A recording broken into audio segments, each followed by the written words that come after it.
오미크론의 공포가 지난주에 어느 정도 시장에서는 반영된 걸로 봤거든요. 그런데 이제 주말 사이에 또다시 이제 국내에서도 물론 확진자가 늘어나면서 불안감들이 커지고 있어서요. 특별히 이제 경제적인 부분들, 글로벌 시장 영향 진단하겠습니다. 자본시장연구원 황세훈 연구위원 오셨습니다. 어서 오십시오. 네, 안녕하세요.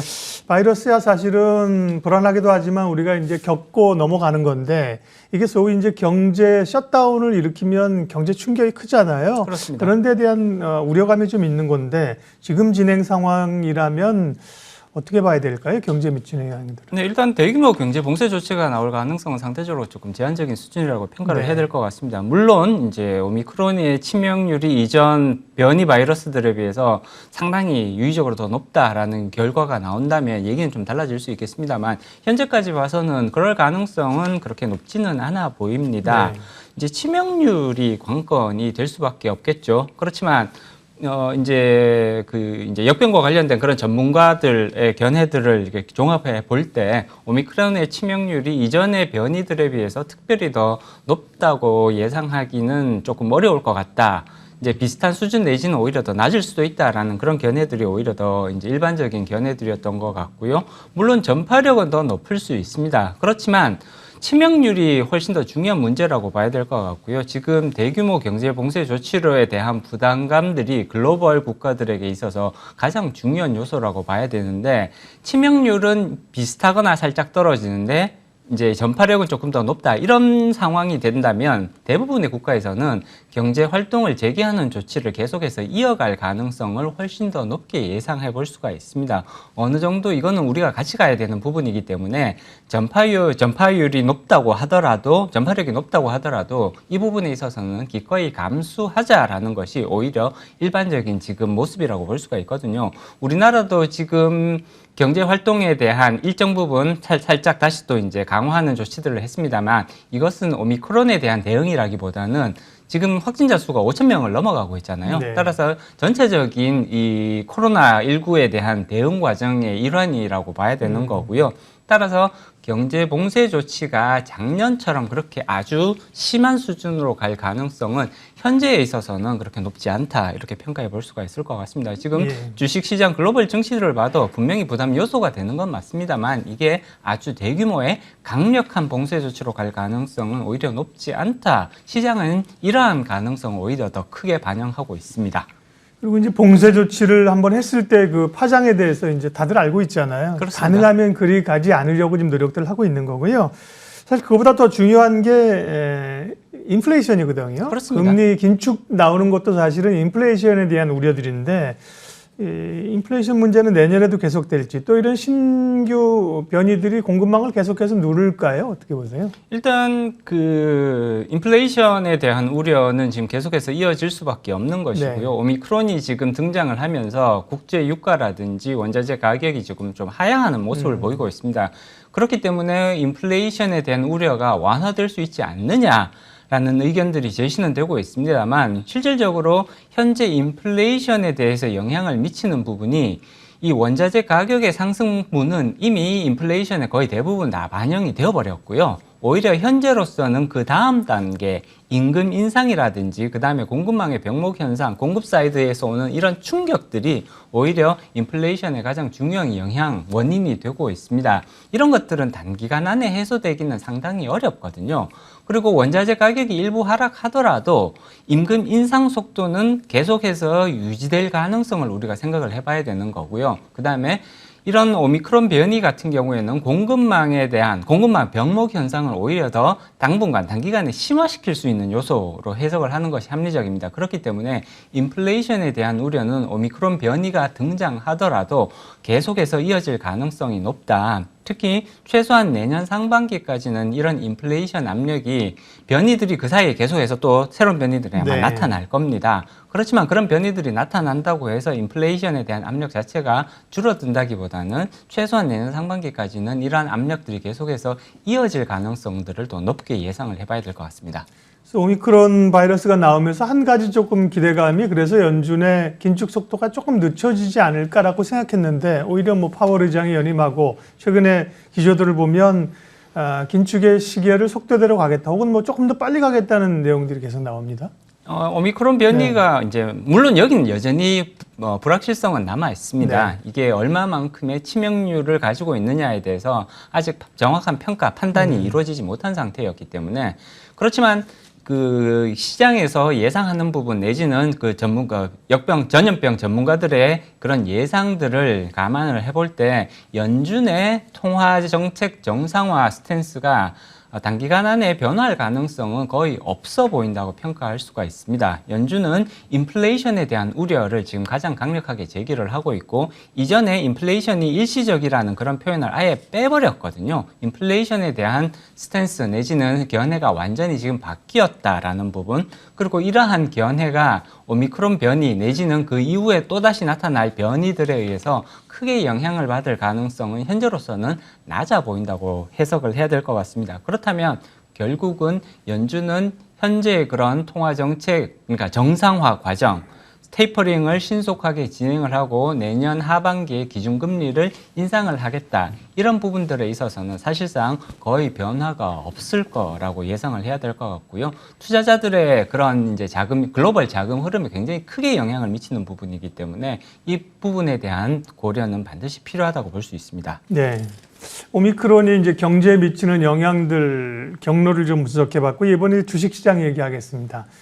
뉴욕 증시가 뭐 세계 증시를 주도하니까. 근데 사실은 이 오미크론 변이 전에도 어떻게 보면 사실은 이 코로나 바이러스 전에도 고평가에 관한 얘기가 많았습니다. 그렇습니다. 버핏 지수를 봐도 그렇고요. 네네. 최근에 보면 뭐 워렌 버핏의 소울메이트죠. 찰리 먼거 같은 경우는 비트코인 이거 정말 실체 없다. 위험자산 너무 주가도 많이 올랐다. 버블이다 이런 얘기를 했는데요. 그런 점에서 이 글로벌 증시 주가 측면은 현재 레벨은 어떻게 보세요? 일단 국내 증시부터 조금 그럴까요? 평가를 해보자면 네. 국내 주가 상황은 과열되었다고 평가하기는 조금 어려울 것 같습니다. 사실 작년에 경제 활동이 크게 위축이 되면서 그 국내 상장 기업들의 그 영업 실적, 영업이익 실적이 많이 떨어지지 않을까라는 우려가 있었는데 실질적으로는 작년에 전년 대비 개선이 되었고요.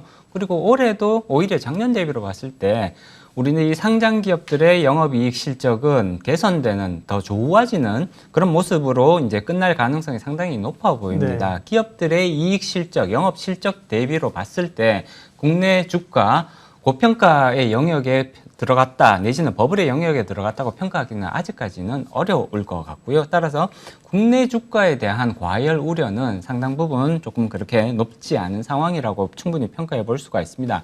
다만 국내 증시와의 상황과는 조금 별개로 글로벌 증시, 특히 미국 증시의 경우를 살펴보면 사실 우리 증시보다는 상대적으로 버블에 대한 우려가 더 높다고 평가해 볼 수가 있겠죠. 우리나라 코스피 지수를 보면 올해 연초 대비로 봤을 때 현재까지 살짝 상승한 모습이거든요. 네. 3%에서 4% 정도 지금 상승한 모습을 보여주고 있습니다. 근데 미국 증시 다우 지수 기준으로 살펴보면 연초 대비로 봤을 때 지금 13% 이상 상승을 하고 있거든요. 상승폭이 상대적으로 상당히 큽니다. 물론 미국 기업들이 더 상대적으로 더 잘해서 이런 것이 아니냐라는 해석이 일정 부분 가능할 수도 있습니다만 국내 상장 기업들 평균과 미국 상장 기업들 평균을 비교를 해보자면 그렇게 크게 차이가 난다고 보기는 어렵거든요. 예. 따라서 이런 부분들은 미국 증시가 국내 증시에 비해서 상대적으로 훨씬 더 고평가 논란이 시달릴 수밖에 없는 거고요. 여기서 버블 논란이 더 강하게 나타날 수밖에 없다라고 해석해 볼 수가 있습니다. 물론 이 버블이 확실하다라고 단정 짓기는 어렵습니다만 현재로서는 미국 증시 지금 굉장히 강한 상승 흐름들을 보였기 때문에 여기에 대한 고평가, 버블 논란은 일정 부분 좀 불가피한 측면들이 있는 거고요. 우리나라 증시는, 국내 증시는 이거에 비해서는 훨씬 더 견조하고 안정적인 모습을 보여주고 있다. 이렇게 대비가 된다 평가할 수 있습니다. 네. 그러게요. 물론 뭐 격차가 있긴 하겠습니다만 그만큼 이제 지수의 격차를 불러올 만큼의 펀더멘탈이냐 그거는 이제 아니라고 보셨기 때문에요. 네네. 국내 주가에 조금 더 하방을 얘기를 하셨습니다. 우리 경제 상황은 어떨까요? 올해 뭐 4% 성장 혹은 뭐 3% 후반을 얘기하고 있는 거고요. 계속 지금 금리를 계속 올리고 있고 가계부채 얘기라든지요. 그런 내년에 또 대선도 있고요. 국내 경제 상황은 어떻게 보세요? 네. 일단 올해 경제 성장률은 4% 달성, 그러니까 4% 네. 내외로 해서 그 근처에서 달성될 가능성은 거의 이제 확실해 보인다 이렇게 평가를 해볼 수가 있죠. 이제 더 중요한 부분은 그럼 과연 내년도에는 이러한 4% 수준, 사실 4%면 굉장히 괜찮은 수준의 우리 경제 경제 성장률. 수준에서는 그렇습니다. 잠재 우리는 성장률을 초과하는 거죠. 예. 그렇습니다. 우리는 지금 잠재 성장, 경제 성장률이 3%가 채 안 되는 걸로 지금 추정을 그렇죠. 하고 있단 말이에요. 네. 2.5% 네. 내외 정도가 우리나라의 잠재 성장률 수준인데 4%면 올해 이제 굉장히 선방한 거다라고 이제 물론 이제 기저 효과가 일부 있습니다. 작년에 많이 안 좋았기 때문에 올해 상대적으로 그 기저 효과에 의해서 더 높아진 부분들이 있기는 합니다만 그런 부분들을 감안을 하더라도 올해 경제 성장률은 상당히 양호한 편이다라고 평가를 할 수가 있는 거고요. 그럼 내년도에 이러한 수준의 비슷한 수준의 경제 성장률 달성이 가능할 것이냐?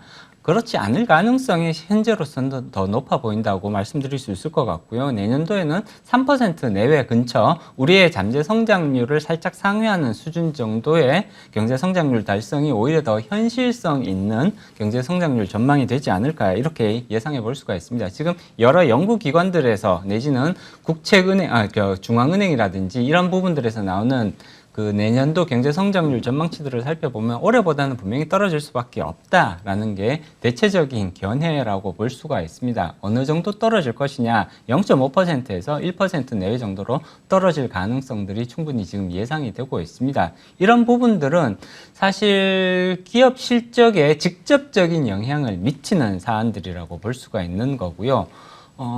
기업 실적들의 이제 올해에 비해서 기업 실적이 내년도에 특별히 더 큰 폭으로 개선되기는 어려울 가능성을 시사하는 부분입니다.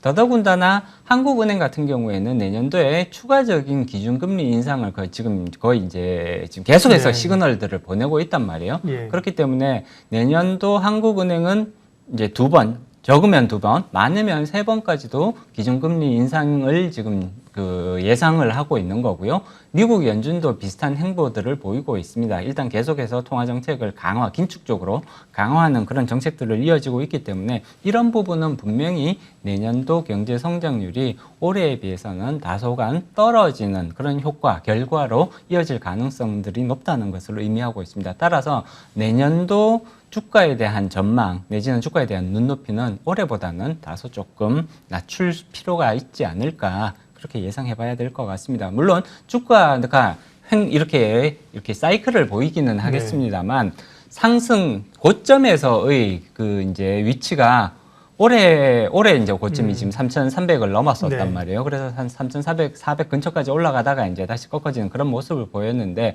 올해의 고점 대비해서 크게 더 높아질 가능성은 상대적으로 조금 떨어지지 않을까 이렇게 예상해 볼 수 있을 것 같습니다. 네. 다만 이제 하단도 지금 우리의 경제 체력이라고 보면 사실은 아래쪽으로도 미국 증시보다는 우리가 조금 그렇습니다. 있으니까요. 좀 긍정적인 측면은 하반 경직성은 네네. 우리가 어느 정도 갖추고 있지 않느냐라는 부분이라고 볼 수가 있습니다. 따라서 내년도에 그렇게 크게 지수가 하락을 하는 모습을 보일 가능성은 상대적으로 조금 떨어진다. 오히려 예전에 이게 이제 꼭 좋은 기억은 아닙니다만 예전에 우리가 이제 코스피 지수가 박스권에 갇혀 있었단 말이에요. 내년도에도 아마 하단을 2,900 내외 근처에서 하단이 계속해서 지지되는 모습은 우리가 충분히 예상해 볼 수 있지 않을까 그렇게 전망을 합니다. 그 횡보장세 박스권에 한 5년 갔죠. 5, 6년 지루한 구간들이 갔었는데요. 그렇습니다. 별로 반가운 단어 아닌데 또 제한적인 상승이라고 하는 게 외국인들이 어쨌든 계속 중요합니다. 우리 지금도 뭐 외국인들이 들어와서 좀 끌어올리고 있는 상황들이고요. 외국인들 매수는 또 환율도 너무 사실 원화가 너무 저평가, 환율이 많이 올라서 부담이 연동이 좀 돼 있는 건지 외국인들 스탠스 좀 봐주세요. 네, 일단 최근 들어서 지금 지난 한 달간을 기준으로 봤을 때는 외국인들의 자금유입이 굉장히 긍정적인 모습을 보이고 있습니다.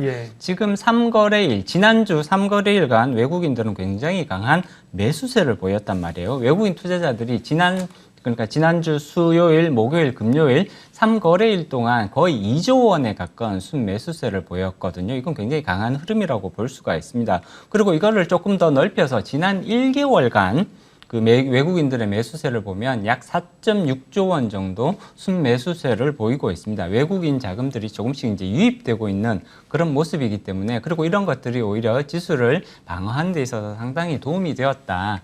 특히 지난 3거래일 동안 지수가 비교적 강한 상승 흐름을 보였는데 여기에 결정적인 영향을 미쳤던 게 사실 외국인 자금 흐름인 거거든요.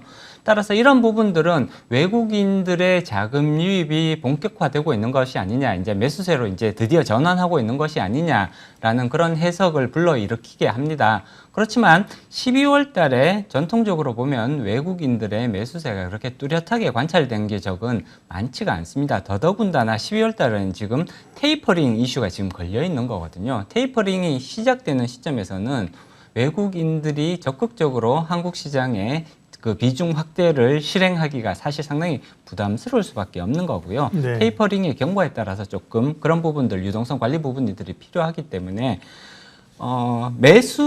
매도세가 강화되지는 않을 거라고 충분히 예상은 해볼 수가 있습니다만 외국인들의 추가적인 순매수세는 사실 앞으로는 조금 둔화되는 모습을 보일 가능성, 오히려 1월 달 정도를 우리가 더 기대해 볼 수 있지 않을까 이렇게 전망해 볼 수 있을 것 같습니다. 이제 마무리 전략 좀 주세요. 그럼 어쨌든 또 12월은 연말에 대주수 양도세에 대한 우려도 있고 지금 FOMC도 있고 또 배당 투자 노리는 분들은 기회이기도 한데요. 연말 전략 짧게 정리해 주십시오. 네, 일단 대주주 양도소득세 지위를 회피하기 위한 그런 물량들은 올해는 많지 않을 걸로 예상이 됩니다. 일단 기준이 변하지가 않고요. 네. 그다음에 작년 같은 경우에는 주가 상승이 강했기 때문에 오히려 거기에 회피하려는 그런 유인들이 더 강해졌지만 올해는 상당 부분 조정을 보이고 있는 그런 장세이기 때문에 대주주 지위 회피를 위한 그런 물량들이 많지는 않을 것 같다. 그리고 이것은 일시적인 변동성 확대 요인인 거고요. 기업의 기본적인 본질적 가치를 변화시키는 요소가 아니기 때문에 큰 폭의 주가 변화를 가져올 요소는 전혀 아니다라고 평가해 볼 수가 있습니다.